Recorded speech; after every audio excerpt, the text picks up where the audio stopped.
ফাঁক করেই বাজি কারখানায় জীবন বাজি রেখে কাজ চলছিল ঢোলাহাটে। দুটো পরিবার শেষ হয়ে গেল, জাস্ট শেষ হয়ে গেল। আগুনের কি দাউ দাউ ভাবে আগুন জ্বলছিল দেখবেন একবার। গতকাল রাতের ছবি, প্রথমে সেই ছবি দেখাবো যখন প্রথম খবর পাওয়া গেল ঢোলাহাটে এবং আশপাশের বাড়ির মানুষ আগুন নেভানোর জন্য চলে এসেছেন। ভিতর থেকে আর্তচিৎকার, কিন্তু আগুন নেভানো সম্ভব হচ্ছিল না। দেখুন,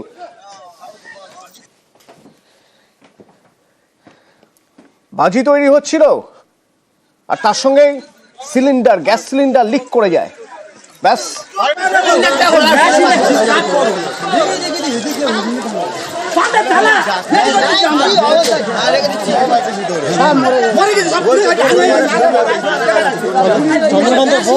প্রচুর পরিমাণে বাজি মজুদ ছিল সে সময়, বাজি তৈরি হচ্ছিল, গ্যাস সিলিন্ডার লিক করে। পাথর প্রতিবার ঢোলাহাটে চন্দ্রকান্ত বণিকের বাড়ির বিস্ফোরণে উড়ে যায় বাড়ির ছাদ, বাড়ির একাংশ ভেঙে যায়। এটা কি বোমের কারখানা ছিল? হ্যাঁ, বোমার কারখানা, ও পাশে বোমার কারখানা তৈরি হতো এখানে বোম। হ্যাঁ, এখানে বোমা তৈরি হচ্ছে।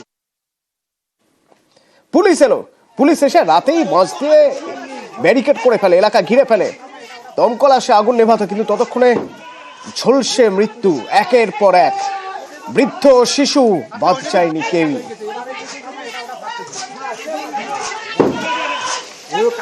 এমনকি আশপাশের বেশ কয়েকটি বাড়িও ক্ষতিগ্রস্ত হয়। আচ্ছা, ওইটা কি দরজা দেওয়া? ওইটা দরজা দেওয়া, ওই মধ্যে তো বাজে আছে এখন। তাদের কি করে ভগবান কেটে নিল।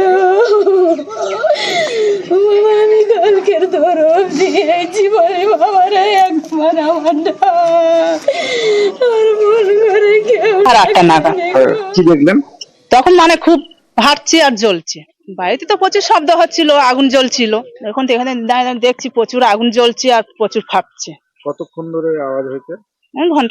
ঘন্টাখানে খুব বেশি হবে। মানে এখান থেকেই ব্যবসা হতো? হ্যাঁ, এখানে মাল তৈরি করতো, এখানে ব্যবসা করতো। বাড়ির মধ্যে না, বাইরে গোডাউন আছে। কতটা দূরে? ওই বাগানে, ওই বাড়ির পেছনে বাগান। এখানটা মানে এত আওয়াজ, বাড়ি টাড়ি সব কাঁপছিল। রাতভর দাউ দাউ করে জ্বললো আগুন। যে বণিক পরিবারে সব সময় হই হুল্লোড় লেগেই রয়েছে, কারণ 4 বাচ্চা, কারো বয়স 9, কারো 6 বছর, আবার 8 মাস আর 6 মাসের 2 দুধের শিশুও রয়েছে, অঙ্কিতা, অস্মিতা আর অঙ্কিত। আর বড় দুটো অর্ণব আর অনুষ্কা ছিল গতকাল পর্যন্ত। রাতে তাদের ঝলসানো দেহ বার করা হলো। চন্দ্রকান্ত বণিক, এবারই চন্দ্রকান্ত বণিক আর তার ভাই ঘটনার পর তারা এলাকায় এসেছিল। এই চন্দ্রকান্ত বণিক, যখন এই ঘটনা ঘটে 2 ভাই বাড়ি ছিল না, তারা নাকি বাজারে গিয়েছিল, এলাকার মানুষ বলছে।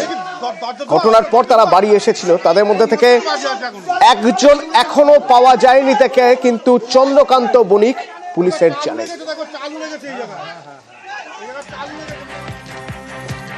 এখনো পর্যন্ত চন্দ্রকান্ত বণিককে পাওয়া গিয়েছে, তার ভাইকে খুঁজে পাওয়া যায়নি। আটক এই বাজি কারখানার মালিক, যার বাড়িতে বাজি তৈরি হচ্ছিল। বাড়ি পরিবার এক রাতের মধ্যে ছারখার হয়ে গেছে। পাওয়া গেছে চন্দ্রকান্ত বণিককে, কিন্তু এই চন্দ্রকান্ত বণিককে কিভাবে, কোথা থেকে পাওয়া গেল?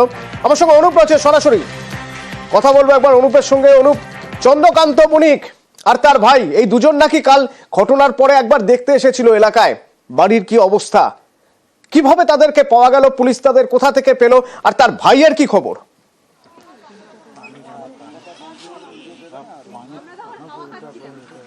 গতকালই যে ঘটনা ঘটেছে তার পরবর্তী ক্ষেত্রে আজকে কিন্তু চন্দ্রকান্ত বণিক, তাকে কিন্তু ইতিমধ্যেই পুলিশের পক্ষ থেকে আটক করে জিজ্ঞাসাবাদ করা হয়েছে। ডায়মন্ড হারবার হাসপাতালে তিনি ভর্তি ছিলেন, সেখান থেকে তাকে আটক করা হয়েছে। ঢোলাহাট থানার পুলিশ তাকে আটক করে দীর্ঘ জিজ্ঞাসাবাদ চালাচ্ছে।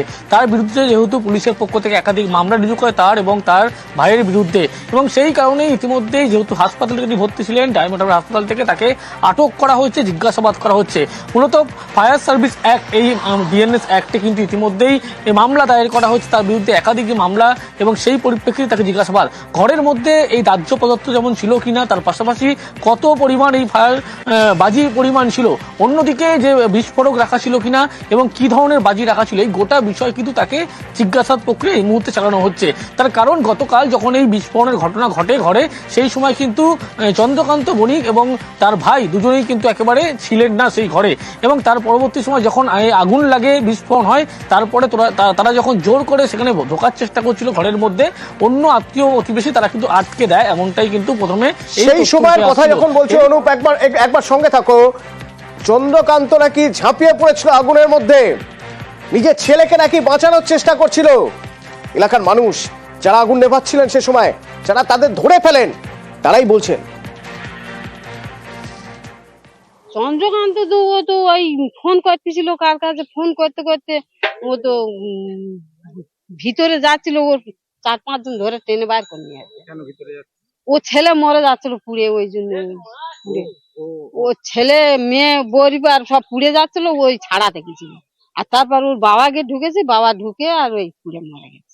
চন্দ্রকান্ত খালি বলতে যে আমার গোপাল পুড়ে যাচ্ছে, আমার গোপাল পুড়ে যাচ্ছে, আমার গোপালে ধরে নিয়ে আসি, আমার গোপালে নিয়ে আসি, এই করছিল খালি। সব যখন জ্বলে পুড়ে খাক, সে সময় কি চেতনা ফিরছিল চন্দ্রকান্ত? কিন্তু যে কাজ করছিল বেআইনি, এরকম ঝুঁকির কাজ, জীবন বাজি রেখে এরকম অঘটন ঘটতে পারতো কোনোদিন আঁচ করেনি।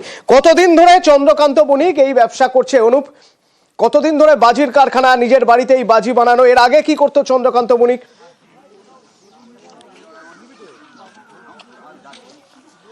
চন্দ্রকান্ত বণিক দীর্ঘ 7 বছর ধরে এই বাজির ব্যবসা করছে, এমনটাই কিন্তু এখানকার মানুষজন তারা জানাচ্ছে। প্রথমে বাজির ব্যবসা ছোট থাকলেও তার একাধিক ব্যবসা ছিল এবং সেই ব্যবসার সঙ্গে বাজির ব্যবসা তিনি চালাতেন। কিন্তু পরবর্তী ক্ষেত্রে পরবর্তীতে আগামী 3 বছর, গত 3 বছরে কিন্তু বাজির ব্যবসায় তিনি কিন্তু একেবারে সমস্ত ব্যবসা বন্ধ করে বাজির ব্যবসায় কিন্তু তিনি সময় দিতেন, বাজির ব্যবসায় তিনি চালাতেন। তার কারণ রমরমিয়ে চলছিল এই 3 বছর ধরে বাজির ব্যবসা। সেই কারণে ছোট বাজির ব্যবসা প্রথমে বাড়িতে শুরু করে, তার পরবর্তী ক্ষেত্রে বাজির ব্যবসা যখন রমরমিয়ে চলে, সেদিকে কিন্তু সমস্ত ব্যবসা বন্ধ করার পরে 2টি কারখানা তিনি খোলেন, বাজির কারখানা খোলেন।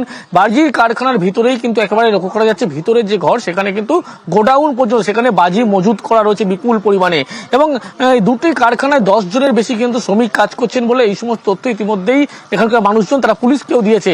এবং এই বাজি কারখানা, যে 2টি বাজি কারখানা বাড়ির ঠিক ঢিলছোড়া দূরত্বে 100 মিটারের মধ্যেই বাঁশবাগানের যে ঝোপ, সেই ঝোপের ঠিক জায়গায় কেউ কিন্তু না জানলে আগে থেকে কিন্তু কেউ পক্ষে জানা সম্ভব নয় যদি কোনো ব্যক্তি না জেনে থাকেন। এবং প্রথমে 7 বছর ধরে বাজির ব্যবসা করলেও তার সঙ্গে যে একাধিক ব্যবসা করতেন, কিন্তু এই 3 বছর যাচ্ছে তিনি কিন্তু শুধুমাত্র বাজির ব্যবসা, অর্থাৎ ব্যবসা যে আরো বড় হচ্ছিল, এটা কিন্তু ব্যবসা বাড়ছিল এবং লোভ বাড়ছিল। বারুদ মজুত রয়েছে কোথায় না কোথায়, ঝোপের মধ্যে টমেটো গাছ, সেখানে বিস্ফোরক বাজি, সেখানে বাজির বারুদ মজুত রয়েছে। এই ব্যবসার সঙ্গে আরো অনেক ব্যবসা ছিল। প্রথম তো সবজির ব্যবসা ছিল, কিন্তু না, সবজির ব্যবসা থেকে বাজির ব্যবসা, আর বাজির সঙ্গে অন্য ব্যবসাগুলো বন্ধ করে আরো লাভের জন্য বাজির ব্যবসাই বড় করে তুলতে চাইলো চন্দ্রকান্ত বণিক। কিন্তু তার আত্মীয় স্বজন চাইছিলেন না এই বাজির ব্যবসা হোক, বাড়িতে বাজির কারখানা হোক। শুনুন। সামনে বাসন্তী পুজো রয়েছে, তো ও একটা হিউজ পরিমাণ হয়তো স্টক বাড়িতে রেখেছিল, কোনো কারণবশত ডিস্ট্রিক্ট হয়ে যায়, এবারে আগুনটা ধরে গেছে। এই তো মাত্র 3 মাস, যদি মানে সন্ধ্যাকালীন না হয়, যদি রাত্রে হতো তাহলে আমরাও মানে ডেড হয়ে যেতাম। অল্পের জন্য বেঁচে গেছে, একদম অল্পের জন্য। মানে মাকে নিয়ে আমি যদি বাইরে বার হয়ে না যেতাম, আর সব থেকে বড় কথা আমি তখন টিউশন করাচ্ছিলাম। এইটা হচ্ছে চন্দ্রকান্ত দার রান্নাঘর, আর ওই পাশেরটা হচ্ছে তুষারদার রান্নাঘর। তুষারদার রান্নাঘরে সিলিন্ডারটা বাস্ট করেছে, আর চন্দ্রকান্ত দার রান্নাঘরের সিলিন্ডারটাকে আমরা পুকুরে ফেলে দিয়েছি, যেটা পুকুরে ভাসছে আপনারা দেখবেন। আর রুম যেটা বাস্ট হয়েছে, এই ধারের রুমটা চন্দ্রকান্ত দার রুম, ওই ধারের রুমটা হচ্ছে তুষারদার রুম। আর তুষারদার বাবা এবং ওনার ঠাকুমা ওখানে ওই রুমটা ছিল, যেটা অ্যালবেস্টার বাস্ট হয়েছে। এবারে বাস্ট যখন হয় একদম প্রথম, আমাদের উঠোনে আমি গিয়েছি, তখন কেউ যায়নি, আমার হাতে ফোন ছিল, তখন আমি খেলা দেখছিলাম। হঠাৎ করে আমি গেটটা ঠেলে যখন ভিতরে যাই, তখন আমি জানলা থেকে দেখতে পাচ্ছি আমার বৌদি, মানে শান্তনা, আর বৌদির মেয়ে 6.5 মাসের যে বাচ্চাটা অস্মিতা, দুজনেই পড়ছে। এবারে সেই সময় আমরা দেখতে পাই যে চন্দ্রকান্ত দা তুষারদা বাইরে ছিল, ও বাইরে থেকে দৌড়ে ভিতরের দিকে আসে, বা যেহেতু ওরা ভিতরে ঢুকে যাচ্ছে, তাই ওকে আটকানোর জন্য যখন আমি আটকাই, প্রথম চন্দ্রকান্ত দাকে আমি আটকেছি, তারপর আস্তে আস্তে লোক জমায়েত হলো। আর ওরা দুজনকে বার করতে গিয়ে ভাইপোকে আমি আর বার করতে পারলাম না, ভাইপো মামা করে ভিতরে ঢুকে গেছে।